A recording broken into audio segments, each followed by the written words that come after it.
So if you were to ask me what my favorite series of films is, I would say Scream. It's a Scream, baby! Scream was never meant to be about perfection. It was awareness. It was a horror franchise that knew exactly what it was, poked fun at the tropes of a horror film, while still genuinely giving you a thrill along the way.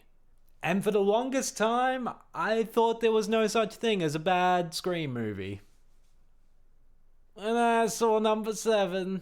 I'm popeyJN, this is Beyond the Screen, and today, unfortunately, we're diving into Scream 7. I'm feeling woozy here! Scream 7 doesn't just fail quietly, it very loudly, proudly, just disconnects itself from everything fundamentally that the franchise has ever set up. Let's start with the elephant in the room.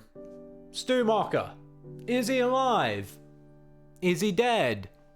Neither, he's just a weird AI guy now. Nice try, Stu Macher is dead. Oh, gosh. I'm gonna agree to disagree with you there. Oh my god, it's so good to see you. The theory that Stu is alive has basically been a theory that's been floating around since the credits rolled on Scream 1. And Scream 7 doesn't just kind of dance around with the idea of it. It fully just embraces it and is like, hey, fan theory. Here we go. So Stu is back as an AI Ghostface, and it doesn't feel clever or subversive in any way. Just feels like kind of pandering and that you were trying to desperately get butts in seats. Now don't get me wrong, this is not me saying that Matthew Lillard did a shit job. On the contrary, I actually like him as an actor. I think he's very underrated and I think he's incredibly talented. But it doesn't feel like a meaningful return to the franchise for him. It feels like a marketing decision. And for a franchise that was about dissecting like really cheap, tacky horror tropes, it kind of just managed to create its own tacky trick to pull out with Stu Macher. And that's kind of the running thread I feel with Scream 7. They kind of just threw things at the wall that they, on paper, should work, but in theory, when you put them practically up on their feet, just don't. Let's take the supporting cast now. My god. Supporting cast in Scream films serve two purposes. One is, yes, they are victims, potentially of Ghostface, but two, they're the ones that bring the mystery to your story. They're the ones that are like, ooh, who is that behind the Ghostface costume? Which one of you is it? So when you're thinking about that, they need to have personality. They need to be built up as characters so that when they do inevitably die, you actually give a shit. Scream 7 doesn't do that. Most of the side characters in this film just feel like placeholders. Like, literally their only purpose here is to get killed by Ghostface. There's no development, there's no memorable traits. They're just a blank canvas. They may be given like, oh, he's the football guy, or he's the new boyfriend, love interest. That's the only trait. That's it. That's all we're giving you. And when you do that, it kind of just takes away any suspense or any reason to give a shit about these characters when they inevitably do die. And then you've got the mess that is the legacy characters, specifically Gale Weathers and the Meeks twins. At this point in a franchise, bringing back your legacy characters should serve a purpose. It should evolve the story, or it should raise the stakes or challenge the new cast in very interesting ways. But here, they're just kind of existing.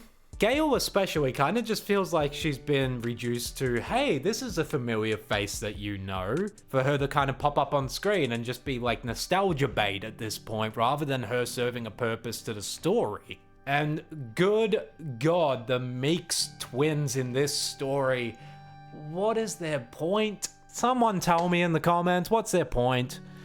Previously, they were the fresh like Randy characters, especially Mindy. She knew the rules. She was the one that was carrying that legacy. Real stab movies are meta-slasher whodunits, full stop. And here you could just remove them from the story and nothing changes. And that's a huge problem in a series where your characters are meant to matter. But the biggest misstep that they have in this franchise to date lies in this film, Ghostface himself. Or specifically, his voice. Roger L. Jackson is such an iconic voice for this series, and his voice acting sets so much of the tone. I've got plans for you. I'm gonna slit your eyelids in half so you don't blink when I stab you in the face. You'll die when I want you to, Sidney. Not a moment before. Until then, you're going to suffer. And in here, Ghostface barely has anything to do with like phone calls or actually actively taunting people like he does in previous movies. And you lose so much of the tone when you take away Ghostface's voice. It's one of the most iconic things about the character. It's a tone setter, it builds the dread, it builds some of the tension, and you've just taken that element completely out. Ghostface has like 1, maybe 2 calls in this film. That's it. The rest of it is just AI stew. Fucking horrible decision. Whoever wrote that, my god. But what makes Scream good is not just Ghostface's voice, not just the kills, not the meta awareness. It's a balance of everything. That's where Scream is working at its best. Take Scream 1, it's perfectly balanced between your meta commentary, the Ghostface voice on the phone, and then your kills. Perfectly balanced, and you get a really cohesive story that keeps you captivated. Scream 7, on the other hand, strips away so many of those aspects that all you're left with is something that is trying to feel so nostalgic and be like, hey, this character, hey, Sidney Prescott's jacket from Scream 2.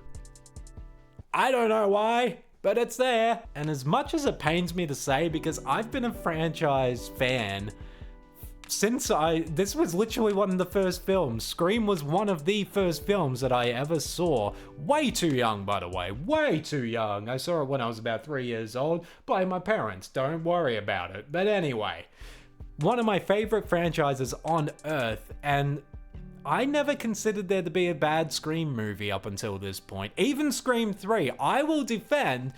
I hated Scream 3. I hated it, I'm gonna say it. But I've kind of come around to it because I kind of like the goofiness of it. Oh, you motherfucker! But Scream 7 is just misses the mark on so many levels. It didn't even try anything new. It just nostalgia baited and forgot what the franchise was in the first place. Thank you guys so much for watching this episode of Beyond the Screen. I know I was a little bit ranty in this one, so please forgive me. But I hope you enjoyed it nonetheless. Thank you for watching. Leave a comment down below what your favorite Scream film is. I'd be curious to see what your rankings are. Thank you for watching, and I'll see you in the next one.